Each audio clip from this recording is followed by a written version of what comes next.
حضرت عائشہ صدیقہ رضی اللہ تعالیٰ عنہ فرماتی ہیں میرے پاس ایک عورت آئی تو میں نے اس کے ساتھ 2 بیٹیاں تھی اس کی، میرے پاس 3 کھجوریں تھی، میں نے اس بی بی کو دے دی، 2 بیٹیاں تھی۔ اس عورت نے کیا کیا، میں دیکھ رہی تھی، ماں تھی نا اور بیٹیوں کی ماں تھی، اس نے پہلے ایک ایک کھجور دونوں بیٹیوں کے منہ میں ڈالی اور پھر جو کھجور اس کے پاس بچ گئی میرا خیال تھا یہ کھائے گی، لیکن اس ماں نے اس کھجور کے 2 ٹکڑے کیے اور وہ بھی اپنی بیٹیوں کے منہ میں ڈالے۔ حضرت عائشہ صدیقہ فرماتی ہیں اس کا عمل اتنا حسین تھا، اس بی بی کے اس عمل کے اندر اتنا حسن تھا کہ میری آنکھوں میں بھی وہ بات رہ گئی، دل میں بھی رہ گئی، روح میں بھی سما گئی، اس کے حسن اور تاثیر کو میں بھلا نہ سکی۔ شام تک وہ کیفیات، وہ انداز، وہ اس عورت کا طرز، اس کا وہ انداز میری طبیعت کے اندر بار بار مجھے اس کی طرف متوجہ کرتا رہا۔ شام کو محبوب تشریف لائے، نبی کریم صلی اللہ علیہ وسلم شام کو جب تشریف لائے تو حبیب پاک علیہ السلام کو میں نے بتلایا، میں نے کہا حضور بی بی آئی تھی، اس کا چہرہ بتا رہا تھا کہ بھوکی ہے، لگ رہا تھا کئی دنوں سے کھانا نہیں کھایا، 3 کھجوریں تھی ہی میرے پاس 3، 2 بیٹیوں کو دے دی، وہ کھا سکتی تھی، لیکن یا رسول اللہ صلی اللہ علیہ وسلم اس نے کھائی نہیں، وہ بھی کھجور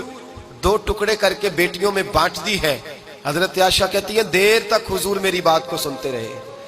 دیر تک میری طرف دیکھتے رہے، اس تصور کو، بیٹی کے پیار کے اس ذائقے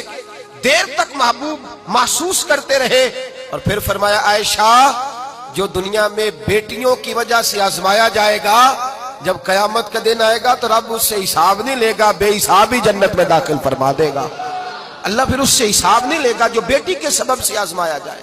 یعنی حضور نے باپ کو کہا کہ بیٹی کو مصیبت نہ سمجھنا، اگر کبھی اس کے میکے سے جھگڑے کا پیغام بھی آ جائے، اگر کبھی دوبارہ تجھے اس کی طرف پلٹ کر جانا بھی پڑے، میرے نبی پاک صلی اللہ علیہ وسلم سے کسی صحابی نے کہا تھا یا رسول اللہ بہترین صدقہ کون سا ہے؟ حضور بہترین صدقہ کون سا ہے؟ وہ میرا مال جو اللہ کے راستے میں خیرات کروں تو رب مجھے زیادہ اجر عطا کرے، وہ کون سا ہے؟ تو میرے نبی پاک نے فرمایا اگر تیری بیٹی واپس لوٹ آئی طلاق کی وجہ سے یا بیوہ ہو کر واپس آ گئی